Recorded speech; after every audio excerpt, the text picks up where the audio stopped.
Join us across to Charlotte for the latest details. Thanks, Eamon. Good morning. We'll be getting more details today on the government's plans for the biggest shake-up of city regulation in more than a decade. George Osborne has scrapped Labour's tripartite system of regulation. That's where the Bank of England, the Financial Services Authority and the Treasury all shared responsibility for keeping Britain's banks in check. The FSA, the body established a decade ago to oversee the banks, that will be abolished. The plan I've set out tonight represents... The big winner under Mr Osborne's shake-up is the Bank of England and its Governor Mervyn King, which regains many of the powers given to the FSA. As we revealed on Sky News last night, the bank will be responsible for a new prudential regulator, and that will be managed by the former FSA boss, Hector Sanz. It will regulate banks, building societies and also insurance companies. Mr King will chair an independent financial policy committee. Now, that will spot any potential threats to the economy. A Consumer Protection and Markets Authority, they'll be given sweeping powers to regulate every financial firm which deals with consumers, and an independent banking commission will report next year on whether banks should be split up into their high street and investment arms. It certainly does ring... Our political correspondent Joey Jones is in Westminster. So, Joey, just how radical is this reform? Well, I think that really depends on how the Bank of England... Children as young as 5 should be given sex education. That's the latest advice from the health watchdog, the National Institute for Clinical Excellence. Has it impacted on your life yet? Oh, massively, yeah. I won't answer the door or anything. Terrible. You won't see me. And think of all the Egypts that get married and whatever during the tournament as well, and get things in the way. Who would succumb to that? A look at the front pages of the newspapers now. The Guardian, first of all, leading with that. Your newspapers brought to you, not through the letterbox, through the television screen this morning by James Whale. His take on what's in them. Good to see you, James. Morning. After Charlotte with the news rundown, and leading that news this morning. Alabama. The yellow card. Now, James Whale's going to have a thing or two to say about BP. This makes you angry. You get angry every time you see this. But you see, these American people are angry, and they've been deprived of their livelihoods and whatever, but yet you still think that BP is being unnecessarily booted. Yeah, it is not the place of the American president to tell businesses how they should run it, and it is not the place of the politicians over there to stir it up. OK, more on that after Charlotte with a rundown of what else is happening. Thanks, Eamon. The Chancellor has announced the biggest shake-up to financial regulation in more than a decade, all designed to avoid a repeat of the banking crisis. The Financial Services Authority will be abolished. The biggest danger to watching the football, of course, is decent weather, because especially the afternoon games, I mean, why would you, if you happen to be off, why would you watch the football if the weather's so good? I just thought of something. Is there a match on your wedding day or not? I'm not at liberty to say that, but what sort of idiot would be planning a wedding during the World Cup tournament? Only, not me, mate, anyway. Yeah. No. Could the wedding be postponed if there was an important match on that day or not? What do you think? Well, I think there could be all sorts of... repercussions, the way there is with BP. Let's talk about that. OK, I'm getting fed up with Obama. I really am. And every time I have a go Well, he's playing Obama, a blinder, isn't he? Well, what's happening is that we're all kowtowing to him. Why are we kowtowing to this man? Look, BP didn't do this on purpose. And by the way, BP is owned almost as much by Americans as it is as British. The people working on the rig at the time were Americans. You know, I'm getting fed up with it being a British problem.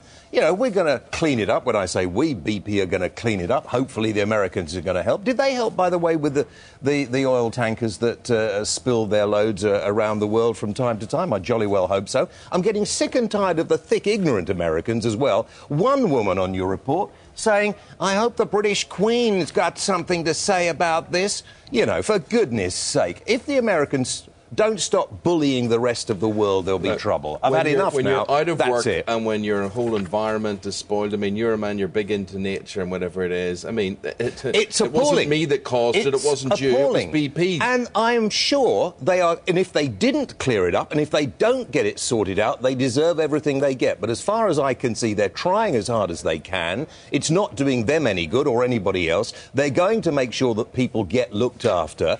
I am fed up with the American politicians trying to make capital out of this and trying to bully the rest of the world. Unfortunately, it's not going to go away, is it? Now, where do you stand?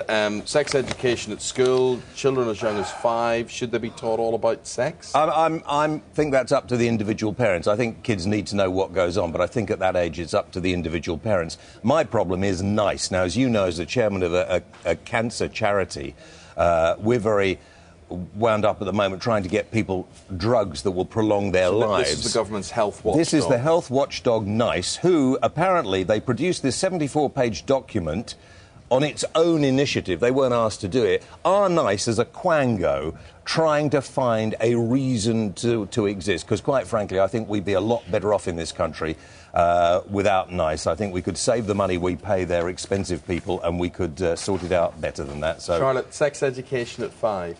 Yeah, well, I mean, we've had loads of comments already. Everyone so far saying they think that's way too young. I haven't had anyone sort of speaking out in support of it. So it's interesting. Then you look at Mrs. Matthews and her family, very much in the news again. She shouldn't have been allowed to have children, Alice. Yeah, I mean, she should be getting sex education. She should have had sex education, but she wouldn't have understood anything at 5. So it's still. I mean, I think you're right. I think 5. I mean, I have children. I have grandchildren. I think 5 is too young. But I think this is the problem we have at the moment. We have too many stupid people not being told that they're stupid and they've got to improve themselves, so they're giving birth all over the place. Their children are growing up like yobbos on the street, and quite frankly, I'm getting fed up with it this morning. I didn't sleep very well last night. The Jeremy Kyle generation. I only watched that programme once, and I sat there open-eyed for 10 minutes, turned it off because I felt physically sick. But they're out there. I know they're out there, and we have to actually start saying this is not something we should be proud of, is it? Okay. Are you? No. Right. No. I feel better for that. Condemnation. Do you know I'm getting hot now? Right, OK. Have a go at the Prime Minister now. Well, Cam and Pal's pension boost. That's something for those people lucky enough, like Charlotte. You and I, of course, have been telling her off about that. We're getting old and still working. Charlotte says we've been very remiss in not putting money aside for our old age. But there we are. But look, as all the pensions of the nation disappear, guess who's OK? Yeah, you're right. David Cameron's pension is fine. David Cameron was accused of double standards yesterday for hanging on to his gold-plated pension. He'll be all right in his old age. Why? Whose did he not hang on to? Well, everybody else's is probably going to disappear next Tuesday. The Prime Minister has also agreed bumper retirement packages worth a total of £4 million for the Condem team of spin doctors. These are just the spin doctors. It's appalling. Listen, we're in trouble. We don't have any money, mate. You stop doing this because it's not acceptable. I'm fed up with it. Another one here, good one. I'll tell you what I'm fed up with. Oh, sorry, OK, you... No, go on, no. I'm just fed up with vuvuzelas. So me. Mrs. Wales said to me the other day, you'll find this funny, you know her, she said, what is this player Vuvuzela? A lot of talk about him. Is he good? I said, no, I explained it. It is the most annoying... There's one good thing about it. You can't hear the inane football chants. That's good. But apart from it, you can't listen to it, can you? No, I don't see the point of it, and I'm not sure I accept all this business that it's part of culture and history. I've never seen it in any... wasn't there when Michael Caine was in Zulu, was it? No, I didn't see it there. I don't think so either. And I actually, there's a story here I was going to do about this guy who's selling one at £10. There he is, selling one at £10 every minute. Yeah. I wish I'd come up with that idea.